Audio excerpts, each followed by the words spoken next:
Halo teman-teman semuanya. Sekarang saya akan mendemonstrasikan sebuah eksperimen tentang gesekan. Nah, mungkin teman-teman pernah mengalami peristiwa terpleset gitu kan, atau mungkin pernah mengalami suatu peristiwa di mana di situ ada gesekan, misalkan teman-teman bermain pelorotan itu ya di mainan anak-anak TK itu di situ terjadi adanya peristiwa gesekan. Nah, dalam kehidupan sehari-hari peristiwa gesekan dapat terjadi di mana aja asalkan terdapat dua benda atau dua permukaan yang bersentuhan. Nah, di sini saya akan mendemonstrasikan bagaimana efek gesekan terhadap gerak benda, dan gesekan yang dihasilkan benda seperti apa dilihat dari bentuk permukaan benda. Nah, di sini saya memiliki 3 buah koin sebagai benda. Nah, di sini saya menggunakan 3 buah koin yang identik. Nah, teman-teman bisa mencoba sendiri di rumah mungkin dengan bahan-bahan yang lain, tapi disarankan yang identik.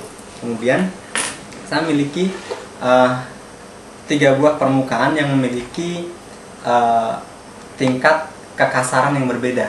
Ya, ini halus, agak kasar, dan kasar. Nah, di sini bagaimana kita bisa mengetahui karakter ketiga permukaan ini?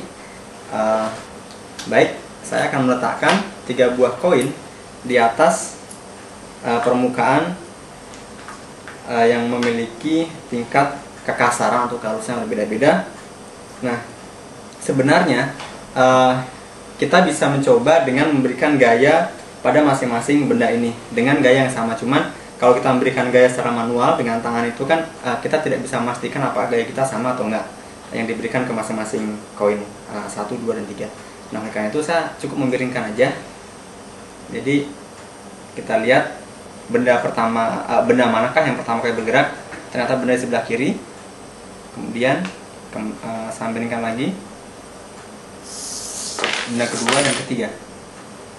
Nah, di sini terlihat bahwa pada tingkat kemiringan yang pertama, yaitu tidak terlalu miring ya, ternyata permukaan yang pertama, yaitu yang lebih halus, ternyata bendanya bergerak lebih duluan, sedangkan yang kedua baru kemudian yang ketiga. Nah, di sini kita bisa menghubungkan gerak benda dengan permukaan yang dilalui oleh benda. Nah, di sini karena dia lebih halus, maka dia bergerak lebih dulu. Jadi gaya gesekannya sedikit lebih kecil. Sedangkan yang di permukaan kedua terdapat gaya gesekan yang lebih besar dibandingkan permukaan yang pertama, sehingga bergerak lebih lama dibandingkan yang benda pertama, dengan kemiringan yang lebih tinggi gitu ya. Kemudian baru setelah saya miringkan lagi, baru benda pada permukaan ketiga, di mana permukaan ketiga ini memiliki tingkat kekasaran yang sangat besar. Nah, untuk lebih lengkapnya, teman-teman bisa membaca artikel dan juga mencobanya di rumah. Ini tidak berbahaya dicoba di rumah ya teman-teman semuanya. Jangan lupa kunjungi www.kucingfisika.com. Terima kasih.